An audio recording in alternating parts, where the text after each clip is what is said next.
See, for him, if fewer and fewer people that have everything make for more and more people with nothing, you can have a revolution. The nothing people have every reason to destroy the something people because the nothing people have nothing to lose. Hello, and welcome to Why Are We Talking About Rabbits? That's this podcast. It's aimed at folks who, like Neo, maybe in the Matrix, he felt a deep sense of dislocation. On this pod, we talk about heavy things, but we do it lightly. We'll use theology and history, philosophy, and years of deeply immersive experiences in foreign cultures to figure out what the heck is going on, because it's going on, man. Our pod, well, it goes beyond these rhetorical rabbits, these things produced in the media that go... Instead, we try to take a little bit of a longer look and examine local cultural phenomenon or contemporary phenomenon and try to see how it looks from an old world perspective and also a new world perspective. Join me, John Heers, and our team of First Things Foundation field workers as we wonder aloud, why are we talking about rabbits? This is episode 20.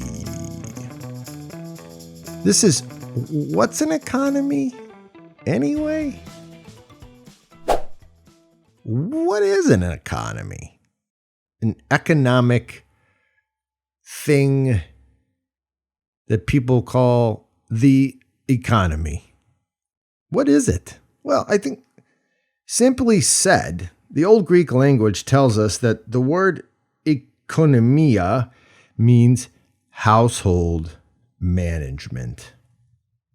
Bet you didn't know that. Oikos, which is translated as household, is the first part of the word, and nemen, which is translated as management and or dispensation, make up the word oikonomia or economy, and it means household management. But what does that mean? Really? Is it what it looks like? I thought the economy was this thing that was happening all around me. Like every day, like some sort of news monster with massive tentacles that reach into every aspect of my life and drive me forward toward loans and workplace raises and efficiency and banks and CNBC. And that one guy who screams on that one show. And all the things that sort of help me to become a good person and make success happen in my life. I thought the economy was like making me the man. Like I have to participate in it and then demonstrate success. I thought the economy was the thing that bankers control or like the reason I have a house is because of the economy, right? And like a 501k or a 401k. We're a 501c3. Those aren't the same. I don't think I have a 401k.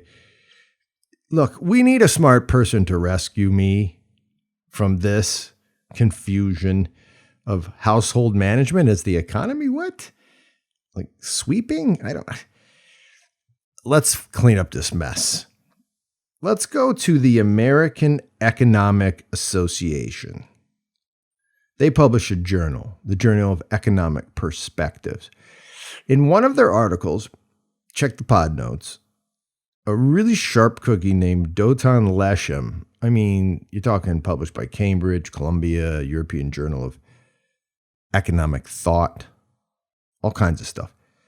Dotan, our pal for this pod, he writes that in ancient Greek, right, and in contemporary economic theory, oikonomia has everything to do with how human beings manage life. Oikonomia is about management. And he writes, quote, it's about a relationship between ends and means. He then proceeds, he goes on and says, in ancient economic theory, an action is considered economically rational. I want you to hear good there. An economic action is considered rational or good only when taken towards a praiseworthy end. Whoa. In economics, he writes, in the ancient understanding, things are only good in the economic world when they aim at a praiseworthy end, something good in and of itself. So, for us moderns, here's the first question I think of. Economics is when someone tries to do something good. So is money itself a praiseworthy end? I want my money to make more money. Is that a praiseworthy end? Is making money for the sake of more money a praiseworthy end? And if it's not, is making more money even a part of the oikonomia? No, it's not. That's the official answer. It's not. This is rich stuff, man. Yeah, I think what I'm trying to say here is that going all the way back, the economy was just about doing good. Yeah. Mr. Lesham, this very smart economist, has recognized something that this pod recognizes again and again and again. And no matter how much we screw it up, it keeps popping up. And that's this. Old world systems, old world culture, it always aims to make people into something more than their junk, than their stuff, more than their brain waves, more than their material reality. The stuff old world systems aim at isn't stuff. And that's what Lesham's saying about the word oikonomia and the nature of economics in the old world. The aim of the old world is always some sort of untouchable, unsmellable, untastable, immaterial good. Can we just say spirit right there? A spiritual good? I mean, I can't taste, I don't know, humility. I can't touch it. Spiritual goods, things seen or things unseen, but yet real. Is that what the economy is doing? It's trying to get us to create really good spiritual ends? No, not the economy we know. Economy in the old world is household management in pursuit of a praiseworthy end. It's not Wall Street. It's not your 401k. It's not the housing market.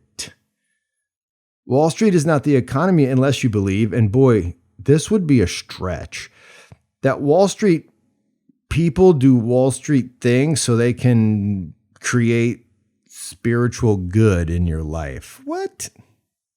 Please don't believe that. Right? Please, it would be sad if you believe that because it's not true.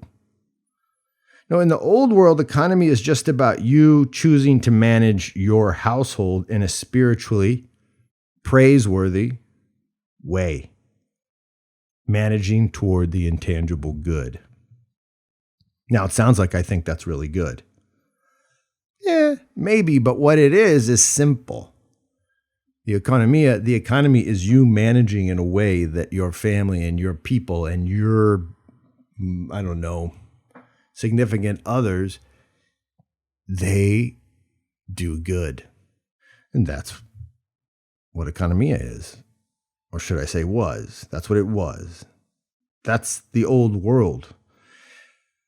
Before getting into the new world perspective of what the economy is now, let's take a look at how the old world, economia, can be influenced and in fact changed by the new world, oikonomia.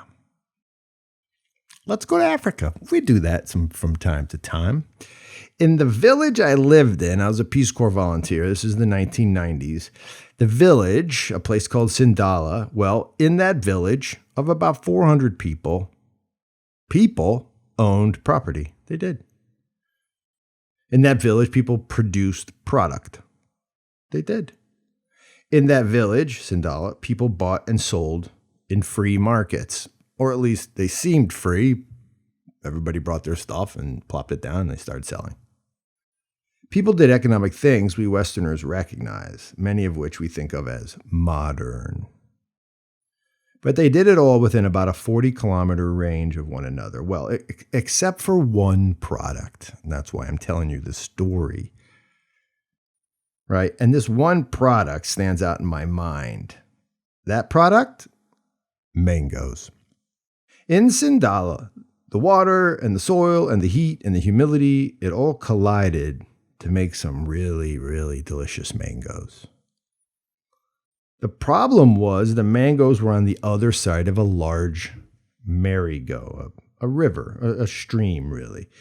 Trucks couldn't pass in the rainy season. Horses couldn't pass. People couldn't pass. So they built a bridge out of wood.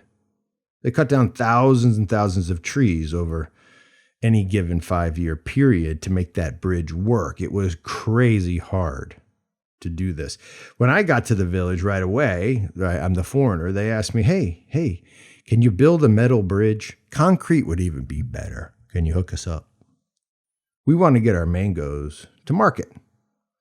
And what they kept telling me was the wood we chopped down is creating a problem. The government is fining us for breaking all types of desertification laws about the environment. Can you help us, Mr. Foreign Person, to get something in here that is permanent so we can move our mangoes and sell them in, and here's the key to the story, France. We're moving our mangoes to France. Whoa, that was interesting. Because this village without running water or electricity had decided to send their tasty, delicious mangoes to France. That feels like an economy all of a sudden, doesn't it? And that's how it felt to me. It felt suddenly important. And I said, oh, no, I will not help you with that bridge. Because, I'm a political science major and I can't add. And calculus, that's not happening. And basically, that just scares me. So let's talk about other stuff, like wells. Yeah, wells that you don't need because, well, the water table is about a meter down, and any moron, including even me, the foreigner, could dig a meter deep. So, I wanted to do wells and kept doing wells while they wanted a bridge. And they pressed me, and I wouldn't. And then, well, we did it.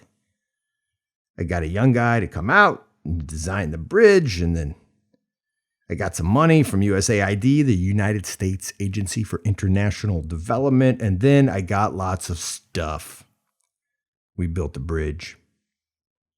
And those guys worked like madmen for 6 months. No electricity, no earth movers, no pay. Just wheelbarrows, shovels, lots of super crazy ideas, because those ideas helped us to figure out how to elevate this 20-ton massive slab of cement. And we did it. But none of that's really the point. The point is the bridge, which stands there today, was moving mangoes to France. My village was being brought into, for maybe the first time, a modern economy. An economy that had nothing really to do with household management and nothing to do with creating a spiritually satisfying end. It had everything to do, however, with multinational banking and finance. Sindala, you see, was being introduced to the concept of banking, and big multinational trade. In short, the chief there was being introduced to capitalism. They were being introduced to a way to get money. Now remember, they can use the money for something satisfying, but the point I'm trying to make is that the system itself is not interested in what's satisfying to you. It's interested in money and creating more of it. Yeah. Capitalism is not the economy. It's just an ism. It's a way of thinking. It's an ism that's really can be thought of in the same category as, say, Hinduism or agnosticism or Jesusism or individualism or nativism or, and here's the interesting part, communism. Yes, capitalism and communism are both just systems of belief, they're ligs, ideas that hold a worldview together, ligaments, and a religion, right? A religion, a worldview held together by certain principles. And both are new world belief systems, capitalism and communism. Both are religions born out of the Enlightenment, each designed to manage money, not households, money, not souls, money, not even people, money. Isn't that interesting? If you think about it, they're just like there's priests of capitalism trying to convince you of a way of life. Each is a materialistic ism aimed at creating the greatest material satisfaction for the greatest number of people. Neither system is even a little concerned about your family's ends, about your deepest joys, about your loves and truths. They are only concerned with your family's means. Your means is their business. Literally. Capitalism is not the oikonomia. Communism is not the oikonomia. They are new world systems put in place by philosophers who, for the most part, were just toying around with cool new positivistic ideas. What's that? Positivism? Yeah, we got to introduce this idea. Positivism is the philosophical idea, also born right out of the Enlightenment, that says all true and genuine knowledge is exclusively derived from stuff, from natural phenomena, stuff, material. And the keeper and the king of the stuff, according to positivistic theory, is us humans. People, us, if we do it right, according to reason, this is all the Enlightenment, we can manipulate stuff to make ourselves happy. And positivism is related to utopianism, another new world philosophy. Utopianism also includes this notion that humans are good, and if we use our rational systems, we can save ourselves from suffering. Economic systems are included in the save us from suffering devices. So what am I getting at? Capitalism and communism are two sides of the same new world economic coin. Both aim at the same thing. They both aim to move stuff around in the best way. And money is their stuff. Each system claims to move stuff in the newest, bestest way, but here's the key. It's really important. This is the key. Here's the key. I think this sums up, what all of our guys see overseas. It's really important. Both capitalism and communism are philosophies, ways of thinking, and ultimately ways of being, and both argue, this is the principle at play for both, that material prosperity is the most essential variable for measuring human flourishing. I'll repeat that. Both have as at their principle, the principle of capitalism, the principle of communism, both have at the core that the most essential variable for measuring human happiness is material prosperity. So communists argue that private property is not a part of the right stuff basket of happiness, and capitalists argue that private property is essential to having a really hearty happiness basket. From the old world perspective, material things can't bring happiness. The new world economic assumption that people are happier when they have more stuff, well, that's not an old world principle. Stuff is not a praiseworthy end. Stuff might be a part of a praiseworthy end, but no praiseworthy end is simply more stuff. For the old world, almost across the board, more stuff was never the goal of the oikonomia. Now you get why the old world was always, well, what we think of as poor. And for modern people, poor has become synonymous with backward. Very interesting. I mean, Why didn't feudal serfs have Nike shoes? And why did they wear wool in the summer? It's really itchy. Well, the praiseworthy end wasn't to fix all that up. There's a different praiseworthy end, right? Even though itchy wool kind of sucks. The key principle at play back in the day, before the Enlightenment, was not moving money. It was not private property. It was religious. And that's why you see some systems using private property as a tool, while others did not. Private property was an option, but it wasn't a principle.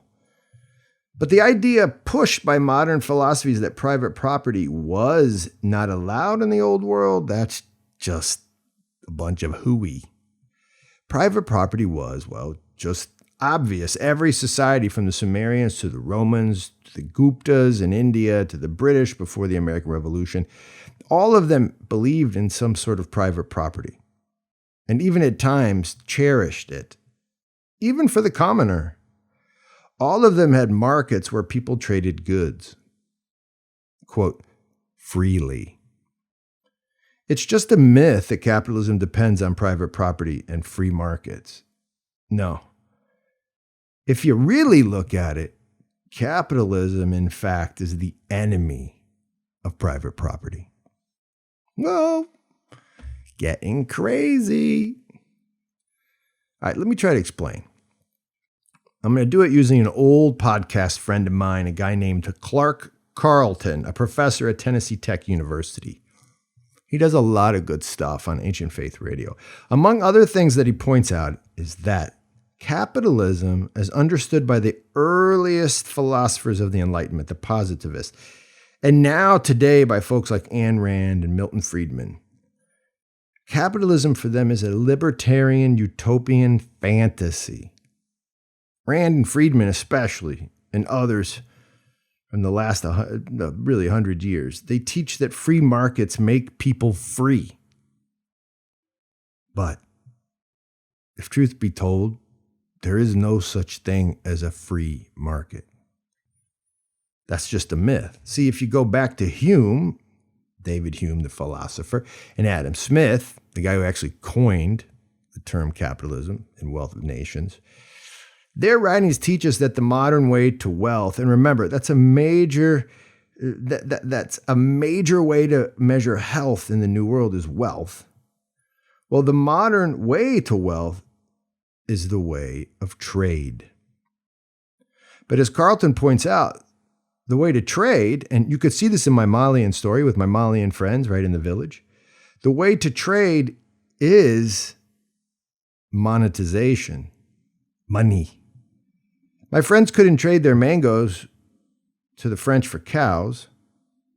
They needed money. They needed money to go far, money to go big. They needed money as a means, right, to make the big trade. And so therefore they needed banks to handle their big wallet.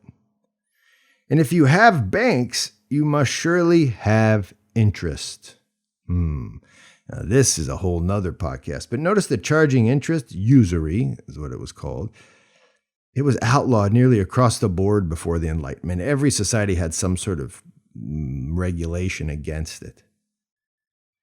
Interest didn't play a big part in creating good ends for household managers. It wasn't a praiseworthy end. Oh, look at all the money I have because I lent at high rates to that person. That's not a praiseworthy end.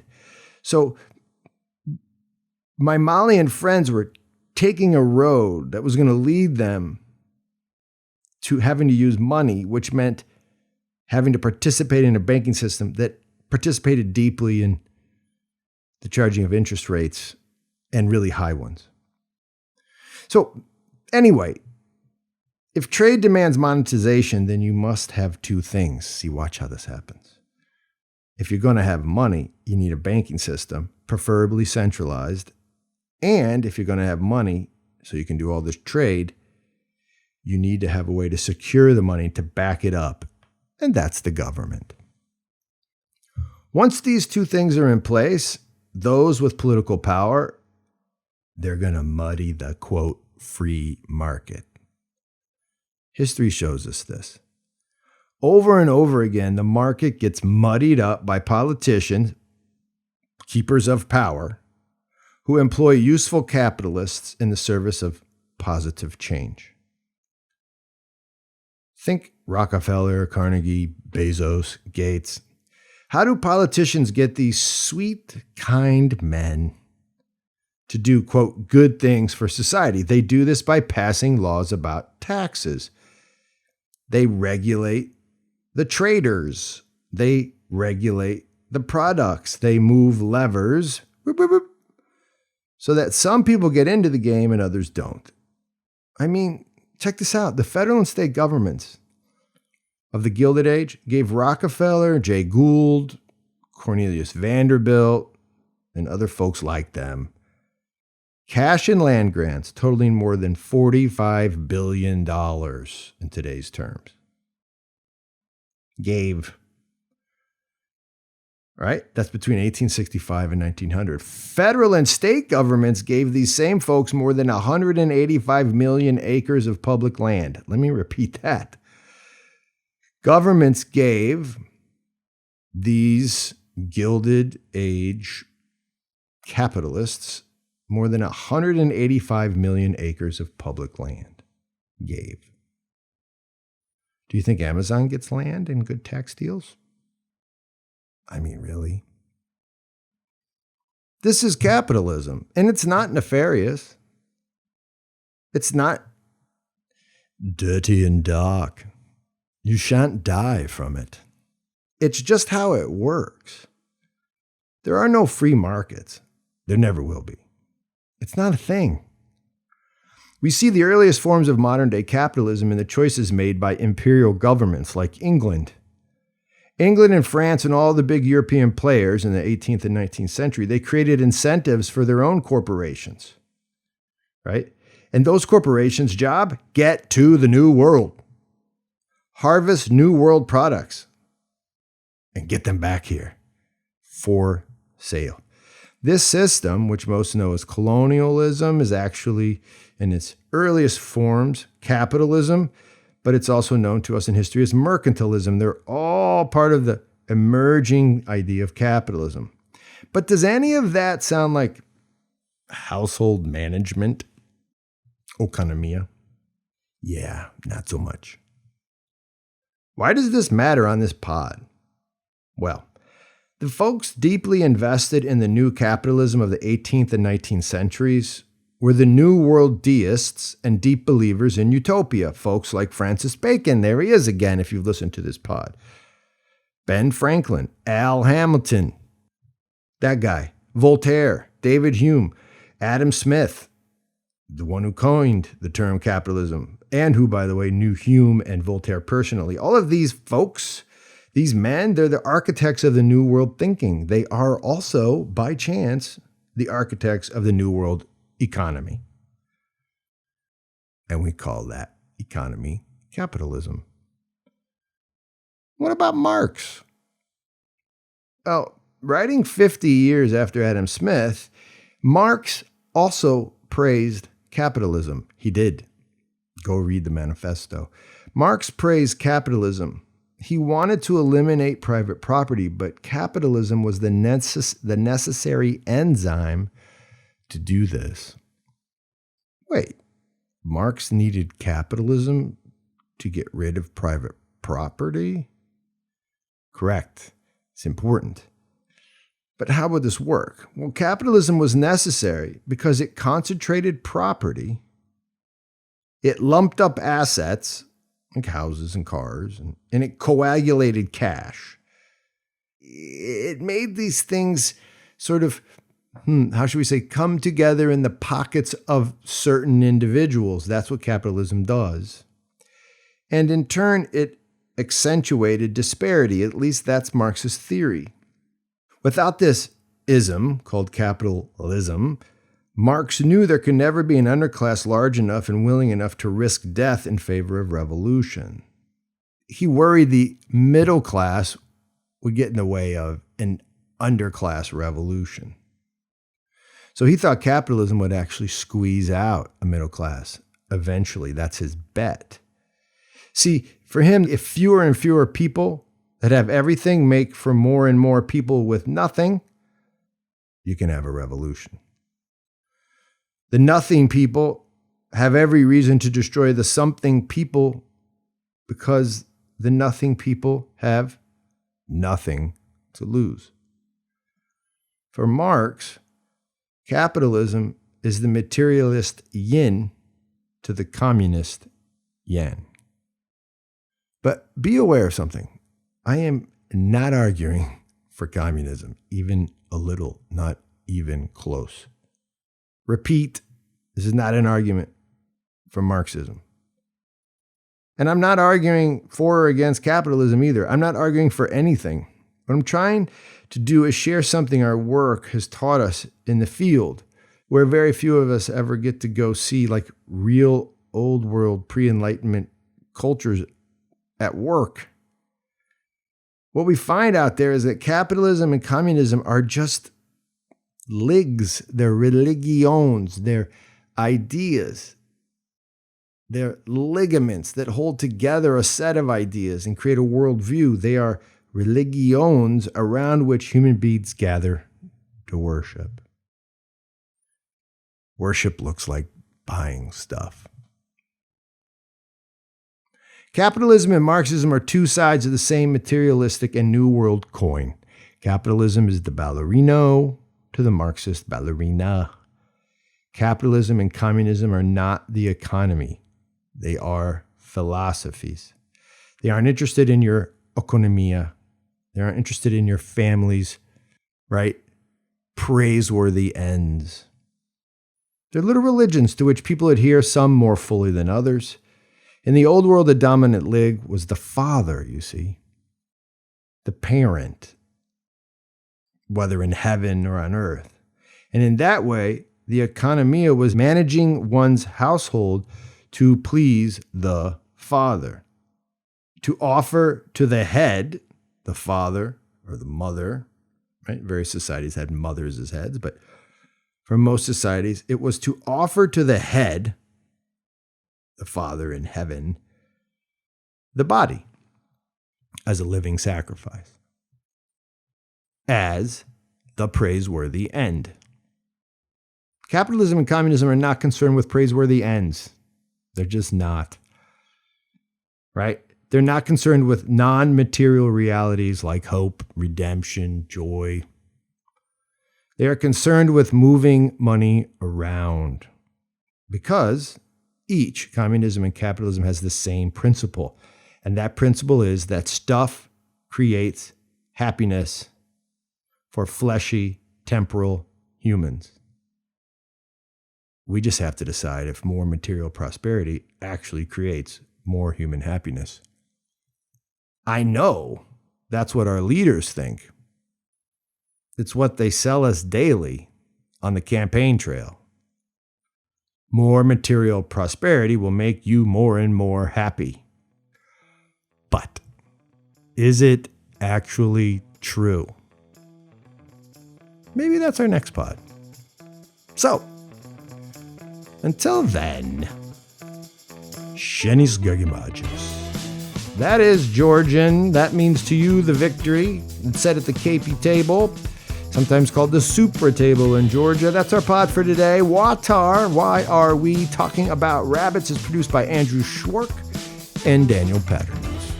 And our pod is brought to you by the creators of First Things Foundation, a nonprofit that lives and works in some of the world's most impoverished places, immersing in order to create momentum for local change makers and for their praiseworthy ends.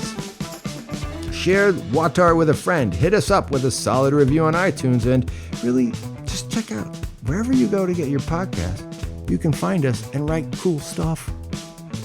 Your love for us allows us to love and serve others. Nakfamdis, hasta luego, cambufo, and peace out.